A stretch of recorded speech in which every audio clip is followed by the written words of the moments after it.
ബഹുമാനപ്പെട്ട മുഖ്യമന്ത്രിക്കും ബഹുമാനപ്പെട്ട പാർട്ടി സെക്രട്ടറിക്കും ഞാൻ പൊതുസമൂഹത്തിൽ പറഞ്ഞ വിഷയങ്ങൾ ചൂണ്ടിക്കാണിച്ചുകൊണ്ട് കൃത്യമായ പരാതി നൽകിയിരുന്നു.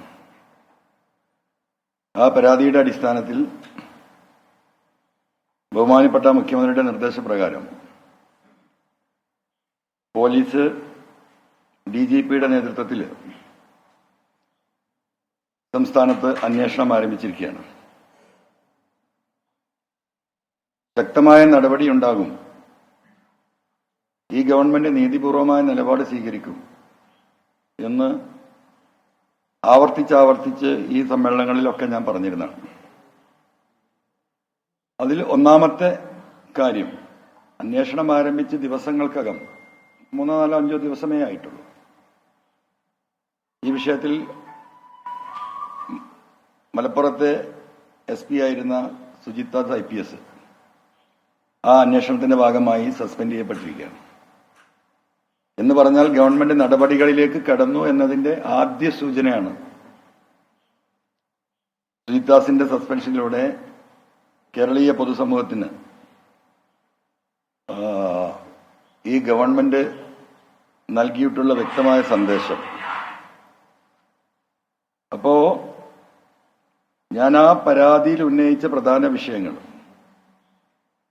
നിങ്ങളോട് സൂചിപ്പിച്ച 2-3 പ്രധാനമായിട്ട് കേരളത്തിലെ ജനങ്ങൾ ചർച്ച ചെയ്ത വിഷയം, ഒന്ന് സ്വർണ്ണക്കള്ളക്കടത്തും, രണ്ടാമത്തേത് കൊന്നും കൊല്ലിച്ചും മുന്നോട്ട് പോകുന്ന സ്ഥിതിവിശേഷം പോലീസിലെ ഒരു ക്രിമിനൽ സംഘത്തിനുണ്ടോ, അതുണ്ട് എന്ന് ഞാൻ സംശയിക്കുന്നു എന്ന് വ്യക്തമായി ആ സംശയം പത്രസമ്മേളനത്തിൽ നിങ്ങളുടെ മുന്നേ ഞാൻ പ്രകടിപ്പിച്ചാണ്. കുറച്ച് കാര്യങ്ങൾ നമുക്ക് പറയാനുണ്ട്. ഇപ്പോ ഈ ഒരു പത്രസമ്മേളനം ഇന്ന് ഞാൻ ഉണ്ടാകുമെന്ന് ഇന്നലെ തന്നെ ഞാൻ പറഞ്ഞിരുന്നു. കാരണം നാളെ തൃശൂർ DIG എന്റെ മൊഴിയെടുക്കാൻ വരികയാണ്. അദ്ദേഹത്തിന്റെ അന്വേഷണ ഉദ്യോഗസ്ഥരും അദ്ദേഹത്തെ കൂടെ ഉണ്ടാകും എന്നാണ് പ്രതീക്ഷിക്കുന്നത്. സ്വാഭാവികമായും ഈ അന്വേഷണത്തിൽ നീതി ലഭിക്കും എന്ന് തന്നെയാണ് ഞാൻ പ്രതീക്ഷിക്കുന്നത്. പക്ഷേ കേരളത്തിന്റെ പോലീസിൽ പുഴുക്കുത്തുകളുണ്ട് എന്ന് നമുക്ക് എല്ലാവർക്കും അറിയാം. ബഹുമാനപ്പെട്ട മുഖ്യമന്ത്രിയും അത് സൂചിപ്പിച്ചിട്ടുള്ളതാണ്. സ്വാഭാവികമായും സത്യസന്ധരായ ഉദ്യോഗസ്ഥരാണ്. തൃശൂർ IG-യെക്കുറിച്ച് എനിക്ക് കിട്ടിയ വിവരം അദ്ദേഹം ഒരു നല്ല ഓഫീസറാണ് എന്നാണ് ഇപ്പോ മനസ്സിലാക്കുന്നത്. ആ മനസ്സിലാക്കിയതിൽ ആ പരിധിക്കുള്ളിൽ നിന്നുകൊണ്ട് തന്നെ സത്യസന്ധമായൊരു അന്വേഷണം അദ്ദേഹം നടത്തിയേക്കാം. പക്ഷേ ഒരു IG നേരിട്ട് കേസ് അന്വേഷിക്കുമ്പോൾ സ്വാഭാവികമായിട്ട് നമുക്കറിയാം, ഞാൻ ഉന്നയിക്കുന്ന വിഷയങ്ങൾ IG-ക്ക് നേരിട്ട് താഴേക്കടയിൽ വന്ന് അന്വേഷിച്ച് കണ്ടെത്താവുന്നതല്ല. അദ്ദേഹത്തിന്റെ ഒരു ഹയറാർക്കി ഉണ്ടാവും. പോലീസിന്റെ സിസ്റ്റം അതാണ്. ആ സിസ്റ്റത്തിൽ തെളിവുകൾ നശിപ്പിക്കാനോ അല്ലെങ്കിൽ ഈ കേസിനെ വഴിതിരിച്ചു വിടാനോ ഈ പറഞ്ഞ പുഴുക്കുത്തുകളിൽപ്പെട്ടവരാരെങ്കിലും ഉണ്ടെങ്കിൽ അതിനുള്ള സാധ്യത ഞാൻ മുൻകൂട്ടി കാണുകയാണ്. ആ മുൻകൂട്ടി കാണലിന്റെ അടിസ്ഥാനത്തിലാണ് ചില കാര്യങ്ങൾ വസ്തുനിഷ്ഠമായി നിങ്ങളുടെ മുന്നിൽ വെക്കുന്നത്. കാരണം ചില തെളിവുകൾ, എന്റെ ചില കണക്കൂട്ടലുകൾ, എനിക്ക് കിട്ടിയ ചില അറിവുകൾ ജനങ്ങളുടെ മുന്നിലേക്ക് വെക്കുകയാണ്. എന്തിന്റെ അടിസ്ഥാനത്തിലാണ് PV അൻവർ ഇതൊക്കെ പറഞ്ഞത് എന്ന ഒരു സന്ദേഹം കേരളത്തിലെ ജനങ്ങൾക്കും നിങ്ങൾക്കും ഒക്കെ സ്വാഭാവികമായിട്ടുണ്ടാകും. അതിൽ ഞാൻ പ്രധാനമായും പറഞ്ഞിരുന്ന ഒരു വിഷയം, ഏകദേശം 1 വർഷം മുമ്പ് എടവണ്ണയിൽ, എന്റെ നാട്ടിൽ, എന്റെ വീട്ടിന്റെ അടുത്ത് 2 കിലോമീറ്റർ അപ്പുറത്ത് എന്റെ പഞ്ചായത്തിൽ നടന്ന റിദാൻ ബാസിൽ കൊലപാതകമാണ്. റിദാൻ ബാസിൽ വെടിയേറ്റാണ് മരിച്ചത് എന്നാണ് പോലീസ് റിപ്പോർട്ട് നൽകിയിരിക്കുന്നത്. അതങ്ങനെ തന്നെ ആയിരിക്കാം എന്നാണ് നമ്മൾ മനസ്സിലാക്കുന്നത്. ഈ വിഷയവുമായി ബന്ധപ്പെട്ടുണ്ടായിരുന്ന ഒരുപാട് ദുരൂഹമായ ചർച്ചകൾ ആ കേസിന്റെ ആ സമയത്ത് തന്നെ എടവണ്ണയിലും എന്റെ വീട്ടിന്റെ പരിസരങ്ങളിലും ആ നാട്ടിലെ ജനങ്ങളിലും അവിടുത്തെ രാഷ്ട്രീയ പ്രവർത്തകരിലും കേസന്വേഷണവുമായി ബന്ധപ്പെട്ട അതിനുശേഷം ഞാൻ കണ്ടുമുട്ടിയ ചില പോലീസ് ഓഫീസർമാരിലൊക്കെ ചെറിയ ചെറിയ ദുരൂഹതകൾ ഇതിലുണ്ടായിരുന്നു. സ്വാഭാവികമായും ഒരു ക്രിമിനൽ പശ്ചാത്തലമുള്ള എസ് പി ആണ് മലപ്പുറത്തെന്നും ആ എസ് പിയെ ഇവിടെ വാഴാൻ അനുവദിക്കുന്നത് ADGP അജിത് കുമാർ ആണെന്നുമുള്ള ബോധ്യത്തിൽ കഴിഞ്ഞ 5-6 മാസമായിട്ട് ഇതിന്റെയൊക്കെ പിന്നിൽ ഞാനുണ്ടായിരുന്നു. അപ്പൊ അതിലിപ്പോ എത്തിപ്പെട്ടിരിക്കുന്നത് ഞാൻ ഈ മരിച്ച റിദാൻ ഫാസിലിന്റെ ഭാര്യ ഉൾപ്പെടെയുള്ള അവന്റെ റിദാനിന്റെ അനിയൻ ഉൾപ്പെടെ ഈ കേസുമായി ബന്ധപ്പെട്ട അവന് ഫാദറില്ല, എളാപ്പയാണ് കാര്യങ്ങൾ നോക്കുന്നത്. എളാപ്പ, അദ്ദേഹത്തിന്റെ അനിയൻ, ആ കുടുംബം, അവരുടെ ഉമ്മ, ഇവരുമായി വിശദമായി കാര്യങ്ങൾ 2-3-4 തവണയായി സംസാരിച്ചു. അപ്പോ ആ കേസിന്റെ പശ്ചാത്തലത്തെക്കുറിച്ച് അവർ പറയുന്നത് ഈ കഴിഞ്ഞ പെരുന്നാളിന്റെ തലേ ദിവസം രാത്രി ഏകദേശം 8 മണിയോട് കൂടിയിട്ട് മരിച്ച റിദാൻ ഫാസിലിന്റെ സുഹൃത്തായ ഷാൻ അവിടെ വരികയും അത് ഷാൻ ഇങ്ങോട്ട് വിളിച്ചതാണ് എന്നും അല്ല റിദാൻ ഫാസിൽ അങ്ങോട്ട് ഫോണിൽ വിളിച്ചതാണ് എന്നുള്ളൊക്കെ കൺഫ്യൂഷൻ നിൽക്കുന്നത്. അതൊക്കെ ചെറിയ ചെറിയ കൺഫ്യൂഷനുകളാണ്. അവിടെ വരുന്നു, റിദാൻ ഫാസിൽ ഭാര്യയോട് പറയുന്നു, ഞങ്ങളൊരു സ്ഥലം വരെ പോവുകയാണ്, ഒരു 10-10:30 മണിക്ക് തിരിച്ചെത്തൂ. അപ്പോൾ വൈഫ് പറഞ്ഞു, പെരുന്നാളിന്റെ തലേ ദിവസമാണ്, നിങ്ങൾ പെട്ടെന്ന് വരാൻ നോക്കണമെന്ന് പറഞ്ഞു. ശരിയെന്ന് പറഞ്ഞു. ഈ കൊന്നു എന്ന് പറയപ്പെടുന്ന ഷാൻ ഒരു സ്കൂട്ടറുമായി അവിടെ വരുന്നു. 8 മണിക്ക് അവർ വീട്ടിൽ നിന്ന് പുറത്തേക്ക് ഇറങ്ങുന്നു, അവർ പോകുന്നു. അതിനുശേഷം ആ കുട്ടി പറഞ്ഞ മൊഴി ഞാൻ പറയുന്നതിൽ ചെറിയ വ്യത്യാസങ്ങളൊക്കെ ഉണ്ടാവും, ചെറിയ ഓർമ്മ പശകൾ ഉണ്ടാവും, എന്നാലും കാതലായ മാറ്റങ്ങളൊന്നും ഉണ്ടാവില്ല. അങ്ങനെ 8 മണിയോടുകൂടി ഇവരവിടുന്ന് രണ്ടുപേരും പോകുന്നു. ഇറങ്ങുമ്പോൾ ഭർത്താവ് പറയുന്നു, ഞാനൊരു 10:30 മണിയാകും. ഭാര്യ പറയുന്നു, നിങ്ങൾ പെരുന്നാൾ തലേന്നാണ്, നിങ്ങൾ പെട്ടെന്ന് വരാൻ നോക്കണം. അങ്ങനെ പോയി. 10:30 മണി കഴിഞ്ഞിട്ടും അതല്ല, അതിന്റെ ഇടയിൽ ഒരു 9 മണിയോട് കൂടിയിട്ടാണെന്ന് തോന്നുന്നു റിദാൻ ഫാസിൽ ഭാര്യയെ വിളിച്ചിട്ട് പറഞ്ഞു, ഫോണിൽ ചാർജ് കുറവാണ്, ചിലപ്പോൾ ഫോൺ ഓഫായി പോകും എന്ന് ഒരു ഫോൺ സന്ദേശമോ ഫോൺ ഡയറക്റ്റായി വിളിച്ചുകൊണ്ടോ മെസ്സേജ് പറഞ്ഞുകൊണ്ടോ ഈ കുട്ടിയെ അത് ധരിപ്പിക്കുകയാണ്. അങ്ങനെ 11 മണിയായിട്ടും കണ്ടില്ല. 10:30 എത്താം എന്ന് പറഞ്ഞതാണ്. സ്വാഭാവികമായിട്ട് ആ പറഞ്ഞ കൃത്യസമയത്ത് അങ്ങനെ വരുന്ന ആളുകളോ അതിൽ ചെറിയ മാറ്റമൊക്കെ ഉണ്ടാവുന്ന നമ്മളൊക്കെ പോലെയുള്ള. അപ്പൊ 11 മണിവരെയും ഈ കുട്ടി വെയിറ്റ് ചെയ്തു. 11:30 ആയി. 11:30 ആയിട്ടും കാണാതായപ്പോ സ്വാഭാവികമായിട്ടും ഇവരുടെ ബന്ധുക്കളെ ആരൊക്കെയോ അവർ വിളിച്ചന്വേഷിച്ചു. അവരുടെ അടുത്തേക്കൊന്നും റിദാൻ എത്തിയിട്ടില്ല. പിന്നെ ഈ കുട്ടി അവരുടെ കുടുംബ സുഹൃത്തു കൂടിയായ ഈ റിദാൻ ഫാസിൽ ഈ ഷാനിനെ ഫോണിൽ വിളിക്കുകയാണ്. ഷാനിന് ഫോണിൽ വിളിച്ച് ചോദിച്ചപ്പോൾ ഇതുവരെ എത്തിയില്ല, നീനു എന്നാണ് വൈഫ് അവരെ വിളിക്കുന്നത്. ഇവരൊക്കെ നീനു എന്നാണ് വിളിക്കുന്നത്. നീനു ഇതുവരെ എത്തിയില്ല എന്ന് പറഞ്ഞു.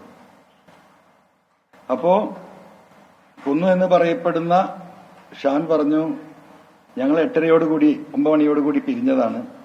ഞാൻ അവരെ വീടിന്റെ തൊട്ടടുത്ത് ഈ പറയുന്ന ഇവൻ മരിച്ചു എന്ന് പറയുന്ന മരണപ്പെട്ട് കിടന്ന സ്ഥലത്തിന്റെ താഴെ ഭാഗത്തിന്റെ അടുത്തായി ഞങ്ങൾ കീഴ്ശ്ശേരി വരെ പോകാനായിരുന്നു ഉദ്ദേശിച്ചിരുന്നത്. അതിന്റെ ഇടയ്ക്ക് ഞാൻ ഈ കുട്ടിയുടെ സ്റ്റേറ്റ്മെന്റ് കംപ്ലീറ്റ് ചെയ്യാം.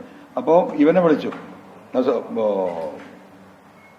ഷാനിനെ വിളിച്ചപ്പോൾ ഷാന് പറഞ്ഞു, ഞങ്ങൾ യാത്ര പോയിട്ടില്ല, ഒരു 8:30 ഞാൻ മടങ്ങിയിട്ടുണ്ട്. ഈ ചെമ്പക്കത്ത് അറബി കോളേജിന്റെ തൊട്ടുപുറത്തുള്ള ഈ കുന്നിന്റെ ഈ സൈഡിൽ അവിടെ ഇറങ്ങി അവനൊരു ഫോൺ വന്നു, അവനെ കാണാൻ 2 ഫ്രണ്ട്സ് വരാനുണ്ട്, അതുകൊണ്ട് അവരെ കാത്തു നിൽക്കുകയാണ്, നീ പൊയ്ക്കോ എന്ന് പറഞ്ഞു എന്നാണ്. അത് ആ 8:30 ശേഷം ഈ പറയുന്ന ഷാൻ റിദാനെ അവിടെ നിർത്തി അവിടുന്ന് പോയി എന്ന രീതിയിലാണ് ഈ കുട്ടിയോട് ഷാൻ മറുപടി പറയുന്നത്. അങ്ങനെയായി ഇവർ പലരെയും വിളിച്ചു നോക്കി, വീണ്ടും വിവരങ്ങളില്ല. അങ്ങനെ രാത്രി 1 മണിയോട് കൂടിയിട്ട് വീണ്ടും ഈ ഷാനിനെ മരിച്ച റിദാൻ ഫാസിലിന്റെ ഭാര്യ വിളിക്കുകയാണ്. അപ്പം റിദാൻ ഫാസിൽ അവിടെ വീട്ടിലുണ്ട്. ഫോൺ അറ്റൻഡ് ചെയ്തു. വീണ്ടും ഈ കാര്യങ്ങൾ അന്വേഷിച്ചു. ഏതായാലും നേരം വെളുക്കട്ടെ, നമുക്ക് നോക്കാം, കുറച്ച് വൈകിയാലും പെരുന്നാൾ തലേന്നല്ലേ, ഫ്രണ്ട്സിന്റെ കൂടെ എവിടെയെങ്കിലും പോയിട്ടുണ്ടാവും എന്ന് പറഞ്ഞ് അവിടെ സമാധാനിപ്പിച്ചെന്ന് പറഞ്ഞു. അത് കഴിഞ്ഞു 4 മണിയോട് കൂടിയിട്ട് 4 മണിയായിട്ടും കാണാഞ്ഞിട്ട് വീണ്ടും ഇവർ വിളിച്ചു എന്ന് പറയുന്നു, ഈ ഭാര്യ. അപ്പോ റിദാൻ ഫാസിലിന്റെ ഷാന്റെ ഫോണ് റിംഗ് ആയിട്ട് അവരെടുത്തില്ല. അങ്ങനെ ഷാന്റെ ഭാര്യയുടെ ജ്യേഷ്ഠന്റെ ഭാര്യയെ വിളിച്ചു. അവര് റിദാൻ ഫാസിലിന് ഷാനിന് ഫോണ് കൊടുത്തു. അപ്പോഴും എത്തിയില്ല എന്ന് വിവരം പറഞ്ഞു. ഏതായാലും നേരം വെളുക്കട്ടെ, പെരുന്നാൾ നമസ്കാരം കഴിഞ്ഞിട്ട് നമുക്ക് അന്വേഷിക്കാം എന്ന് പറഞ്ഞു ഫോണ് വെച്ചു. രാവിലെ നേരം വെളുത്തപ്പോ പള്ളി കഴിഞ്ഞ ഉടനെ ഈ കൊന്നു എന്ന് പറയുന്ന ഷാനും അവന്റെ ഭാര്യയും കുട്ടിയും റിദാൻ ഫാസിലിന്റെ വീട്ടിൽ വരുന്നു. ഇവര് തമ്മിൽ എവിടെ പോയിട്ടുണ്ടാവുമെന്ന് ചർച്ച നടക്കുന്നു. അപ്പൊ ഷാന് ഞാനേതായാലും വൈഫിനെയും കുട്ടീനെയും പെരുന്നാൾ നിസ്കാരം കഴിഞ്ഞ് വീട്ടിൽ പോയിട്ട് വരാം, എന്നിട്ട് നമുക്ക് അന്വേഷിക്കാമെന്ന് പറഞ്ഞ് പോവാണ്. ഇവനെക്കുറിച്ചൊരു വിവരമില്ല. പോകുന്ന സമയത്ത് ഈ ഷാൻ റിദാൻ ഫാസിലിന്റെ അനിയനോട് പറഞ്ഞു, ഏതായാലും നീ ആ കുന്നിലൊന്ന് പോയി നോക്ക്, ആ ഭാഗത്താണ് ഞങ്ങൾ ഉണ്ടായിരുന്നത്. അങ്ങനെ ഷാൻ വീട്ടിലേക്ക് ഭാര്യയും കുട്ടിയും കൂട്ടി സ്കൂട്ടറിൽ പോകുന്നു. വീട്ടിലെത്തുമ്പോഴേക്കും റിദാൻ ഫാസിലിന്റെ അനിയൻ ഈ പറഞ്ഞ കുന്നിൽ ചെന്നപ്പോ റിദാൻ ഫാസിൽ അവിടെ മരിച്ചു കിടക്കുന്നതാണ് കാണുന്നത്, അനക്കമില്ലാതെ കിടക്കുക. അങ്ങനെ ഫോൺ ചെയ്യുന്നു, ആളുകൾ ഓടിക്കൂടുന്നു. അപ്പോഴേക്കും ഭാര്യയെയും മകനെയും അവിടെ ഇറക്കിയിട്ട് ഈ പറയുന്ന ഷാനും തിരിച്ച് ഈ സ്പോട്ടിലേക്ക് എത്തുകയാണ്. ഇതാണ് ഇതിന്റെ ഒരു ഭാഗം. പിന്നീട് എന്ത് സംഭവിച്ചു എന്ന് അതിന്റെ ബാക്കി കാര്യങ്ങൾ ഈ കുട്ടിക്കറിയില്ല. അങ്ങനെ ബോഡി കൊണ്ടുപോകുന്നു പോലീസ്, പോസ്റ്റ്മോർട്ടം നടത്തുന്നു. വെടിയേറ്റാണ് മരിച്ചതെന്ന് പറയുന്നു, തലക്ക് മുറിവുണ്ടെന്ന് പറയുന്നു. രാത്രി 9:30 മണിയോടുകൂടി മയ്യത്ത് മറവ് ചെയ്യുന്നു. രാത്രി തന്നെ പോലീസ് വന്ന് ചോദിക്കുന്നു, ലാസ്റ്റില് എപ്പോഴാണ് ബന്ധപ്പെട്ടത്, എപ്പോഴാണ് വീട്ടിൽ നിന്ന് ഇറങ്ങിയ കാര്യങ്ങൾ ചോദിക്കുന്നു. ഈ പറഞ്ഞതുപോലെ ആ കുട്ടി പറഞ്ഞു കൊടുക്കുന്നു.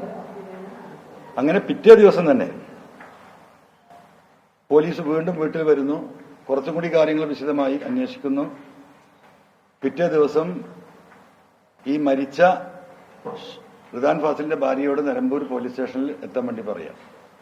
അങ്ങനെ കുടുംബം അവരവിടെ കൊണ്ടു ചെല്ലുന്നു. ആദ്യത്തെ ദിവസം ഇവരോട് കാര്യങ്ങളൊക്കെ ചോദിച്ചറിഞ്ഞ് റെക്കോർഡ് ചെയ്തു.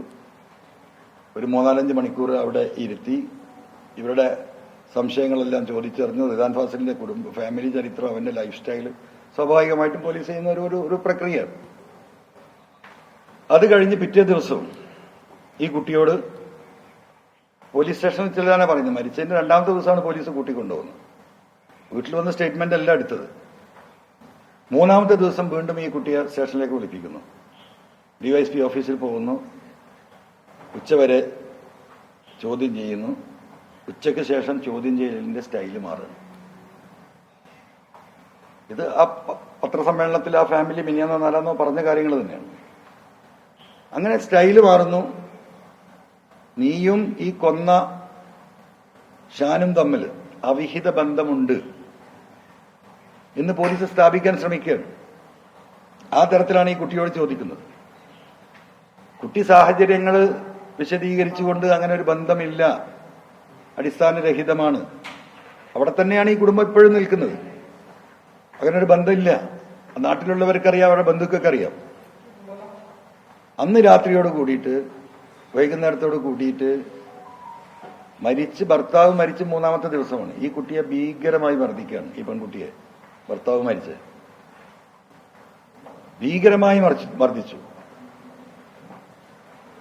അവരാവശ്യപ്പെടുന്നത് ഈ രീതിയിൽ നിങ്ങൾ സമ്മതിക്കണം, നീ സമ്മതിക്കണം, നീ അവനുമായിട്ട് ബന്ധമുണ്ട്, ആ ബന്ധം സ്ഥാപിക്കാനുള്ള ശ്രമം, അതിൽ ഫോൺ കോൾസിന്റെ കാര്യങ്ങൾ, ആ ഡീറ്റെയിൽസ് വേറെ ഉണ്ട്. ഈ കുട്ടി ഇതിന് സമ്മതിച്ചില്ല. 2 ദിവസം ഈ കുട്ടിയെ മർദ്ദിച്ചു. ഒരു നിലക്കും ഇത് സമ്മതിക്കില്ല എന്ന സാഹചര്യം വന്നു. 2ാമത്തെ ദിവസം, അതായത് 3ാമത്തെ ദിവസം, കുടുംബങ്ങൾ താഴെ കാത്തിരിക്കുന്നു കൂടെ വന്ന്. പെട്ടെന്നൊരു പോലീസുകാരൻ താഴേക്ക് ഓടി വരുന്നു. താഴെ നിന്ന് ഹാൻഡ് ക്യാപ്പ് എടുത്തിട്ട് അവൾ കുറ്റം സമ്മതിച്ചു, അവൾ പ്രതിയാണ് എന്ന് ഈ റിദാൻ ഫാസിലിന്റെ ഉമ്മയോടും എളാപ്പയോടും അനിയനോട് പറയാണ്. അപ്പോ റിദാൻ ഫാസിലിന് മുമ്പ് ഒരു MDMA കേസിൽ, കള്ളക്കേസിൽ കുടുക്കിയൊരു വിഷയം നിൽക്കുന്നുണ്ട്. അതിലൊരു കണ്ണിയാണ് എന്ന് സംശയിക്കുന്ന പോലീസുകാരനാണ് ഈ വന്നത്. ഈ കുടുംബത്തിന് അതറിയാം. അപ്പൊ ഈ പോലീസുകാരനോട് വളരെ ഗൗരവമായിട്ട് പ്രതികരിച്ചു.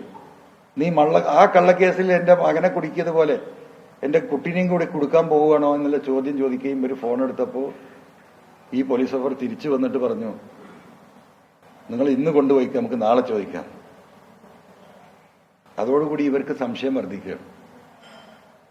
അങ്ങനെ പിറ്റേ ദിവസം പോകുന്നു, ഈ കുട്ടി ഇത് തന്നെ പറയുന്നു. പിന്നെ മർദ്ദനം ഉണ്ടായിട്ടില്ല. അപ്പോ ഇതിൽ ഈ സ്ഥാപിക്കാൻ ശ്രമിച്ചത് ഈ അവിഹിതമുണ്ട് എന്ന്, ആ അവിഹിത കാരണത്താൽ റിദാൻ ഫാസിൽ ഈ പെൺകുട്ടിയുടെ ഭർത്താവിനെ കൊന്നു, അവളെ സ്വന്തമാക്കാനുള്ള ശ്രമം നടത്തി. അതാണ് ഇന്റൻഷൻ. അതിലായിരുന്നു പോലീസ് ആദ്യം നിന്നത്. അത് അതിന്റെ ഒരു ഭാഗം. രണ്ടാമത്തെ ഭാഗം, ഈ കൊന്നു എന്ന് പറയുന്ന കേസിൽ ബുക്ക് ചെയ്യപ്പെട്ടിട്ടുള്ള ഷാൻ ഉൾപ്പെടെ ആ കുടുംബങ്ങൾ എന്നെ ഒന്ന് കണ്ടു. ഷാൻ പറയുന്നു, അങ്ങനെ എന്റെ ഏറ്റവും അടുത്ത സുഹൃത്ത്, ഇന്നും അവന് വേണ്ടി ഞാൻ പ്രാർത്ഥിക്കുകയാണ്. അവനെക്കുറിച്ച് ഓർക്കുമ്പം എനിക്ക് സഹിക്കാൻ കഴിയുന്നില്ല. അവൻ നഷ്ടപ്പെട്ടു എന്ന് മാത്രമല്ല, ഞാനിതിൽ കുറ്റവാളിയാക്കപ്പെട്ടു. അപ്പൊ ഷാന്റെ വെർഷൻ എന്താന്ന് വെച്ചാൽ, ഈ പറഞ്ഞതുപോലെ തന്നെ വൈകുന്നേരം ഈ കുട്ടി പറഞ്ഞതൊക്കെ ശരിയാണ്. 8:30 മണിയോട് കൂടിയിട്ട്, അതായത് ഒരു അരമണിക്കൂർ ഇവരവിടെ നിന്നു, ഒരു സിഗരറ്റ് വലിച്ചു. ഷാന് റിദാൻ ഫാസിലിന് ഫോൺ വന്നു, എടാ എന്റെ ഫ്രണ്ട്സ് വരുന്നുണ്ട് എന്ന് പറഞ്ഞു, നീ പൊയ്ക്കോ എന്ന് പറഞ്ഞു. ഇവനോട് പോന്നു. അവന് അവിടുന്ന് മടങ്ങിയിട്ട് എടവണ്ണ വരുന്നു. എടവണ്ണ ഒരു സൂപ്പർ മാർക്കറ്റിൽ കയറി പെരുന്നാളിനുള്ള സാധനങ്ങൾ വാങ്ങുന്നു. വീട്ടിലേക്ക് പോകുന്നു. വീടിന്റെ അടുത്തെത്താൻ സമയത്ത് ഭാര്യ വിളിക്കുന്നു, കുറച്ച് ഫ്രൂട്ട്സ് കൂടി വാങ്ങണമെന്ന് പറയുന്നു. തിരിച്ച് അവൻ വീണ്ടും എടവണ്ണ വരുന്നു. ആ സാധനം കൂടി വാങ്ങി ഒരു 9:30 മണിയോടുകൂടി ഈ പറയുന്ന ഷാൻ വീട്ടിലെത്തിയിട്ടുണ്ട്. അതിനുശേഷം വീട്ടിൽ പോയി ഈ ഷാന്റെ ചെറിയ കുട്ടിയുമായി അങ്ങാടിയിലേക്ക് ഷാൻ ഇറങ്ങുന്നുണ്ട്. 10:30-10:45 വരെ ഷാൻ അന്ന് എടവണ്ണ അങ്ങാടി, ഈ മുണ്ടേങ്ങര അവന്റെ വീടിന് തൊട്ടടുത്തുള്ള ചെറിയൊരു ഗ്രാമമാണ്, അങ്ങാടിയിലുണ്ട്. 10:30 പെരുന്നാളിന്റെ എന്താ പറയാ, ആ ഗ്രാമത്തിലുണ്ടാവുന്ന ഒരു സന്തോഷമൊക്കെ ഉണ്ടാവില്ല, അതിലൊക്കെ പങ്കെടുത്ത് വീട്ടിലേക്ക് പോകുന്നു. വീട്ടിൽ പോയി ഉറങ്ങുന്നു.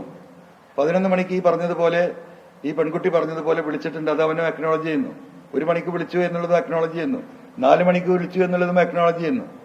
ഇത് കഴിഞ്ഞ് രാവിലെ ഈ പെരുന്നാൾ കഴിഞ്ഞിട്ട് ഞാൻ വരാ എന്ന് പറഞ്ഞതിന്റെ അടിസ്ഥാനത്തിൽ ഈ കുട്ടി, അവന്റെ ഭാര്യയും കുട്ടിയും പള്ളിയിൽ നിന്ന് ഈദ്ഗാഹ ഉണ്ടാവുക, പുറത്താണ്, ഗ്രൗണ്ടിലാണ് നമസ്കാരം ഉണ്ടാവുക.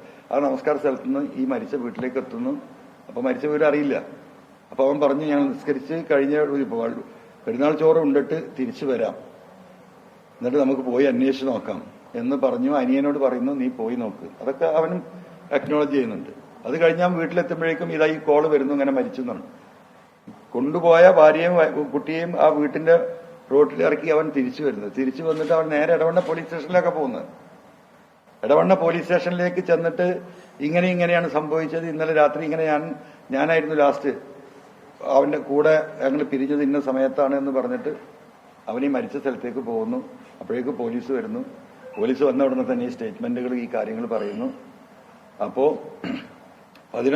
പിന്നെ വീട്ടിലേക്ക് പോകുന്നു. വീട്ടിലേക്ക് പോയി ഭക്ഷണമൊക്കെ കഴിച്ച് തിരിച്ചു വന്ന് 11 മണിയാകുമ്പോഴേക്ക് സ്റ്റേഷനിലേക്ക് എത്താൻ പറഞ്ഞു. അവൻ ഭക്ഷണം കഴിച്ച് തിരിച്ച് സ്റ്റേഷനിൽ വന്ന് അവിടുന്ന് സ്റ്റേഷനിൽ നിന്ന് ഇവനെ വണ്ടിയിൽ കയറ്റിയിട്ട് നിലമ്പൂരിലേക്ക് കൊണ്ടുപോയി. നിലമ്പൂരിൽ കൊണ്ടുപോയി ഈ പറഞ്ഞ കാര്യങ്ങളൊക്കെ ചോദിക്കുന്നു, അവർ വെരിഫൈ ചെയ്യുന്നു, ഫോൺ വെരിഫിക്കേഷൻ നടത്തുന്നു, ഈ കാര്യങ്ങളൊക്കെ നടക്കുന്നു. വൈകുന്നേരം ആകുമ്പോഴേക്കും പോലീസിന്റെ സ്വഭാവം മാറുന്നു. അപ്പൊ അവൻ പറയുന്നുണ്ട്, എനിക്ക് മയ്യത്ത് നിസ്കരിക്കാൻ പോകണം, നിങ്ങൾ അതിനെങ്കിലും എന്നെ വിട്, അല്ലെങ്കിൽ പോലീസിന്റെ കൂടെ വരികയാണെങ്കിൽ വന്നോ. വിട്ടില്ല, പോയില്ല. രാത്രിയോടുകൂടി സ്വഭാവം മാറുന്നു. അന്ന് രാത്രി കുറെ കാര്യങ്ങൾ സംസാരിക്കുന്നു. പിറ്റേ ദിവസം തൊട്ട് 3 ദിവസം ക്രൂരമായിട്ടുള്ള മർദ്ദനാണ്. ആ മർദ്ദനത്തിൽ മുഴുവൻ ഇവനോട് ആവശ്യപ്പെടുന്നത് എന്താണ്? ഈ മരിച്ച റിദാൻ ഫാസിലിന്റെ ഭാര്യയുമായി അവിഹിത ബന്ധം ഉണ്ട് എന്ന് ആ പെൺകുട്ടിയോട് എന്ത് പറഞ്ഞു? ഈ 2 വീട്ടുകാരും പറയും. ഇവനെ കൊണ്ട് അത് സമ്മതിപ്പിക്കാനുള്ള ഭയങ്കരമായ ശ്രമം, ക്രൂരമായ മർദ്ദനം. പെണ്ണിന് ഈ രീതിയിൽ മർദ്ദിച്ചിട്ടുണ്ടെങ്കിൽ ഒരു പുരുഷനെ എങ്ങനെ പോലീസ് മർദ്ദിച്ചിട്ടുണ്ടാവും നിങ്ങൾക്കറിയാം. 3 ദിവസം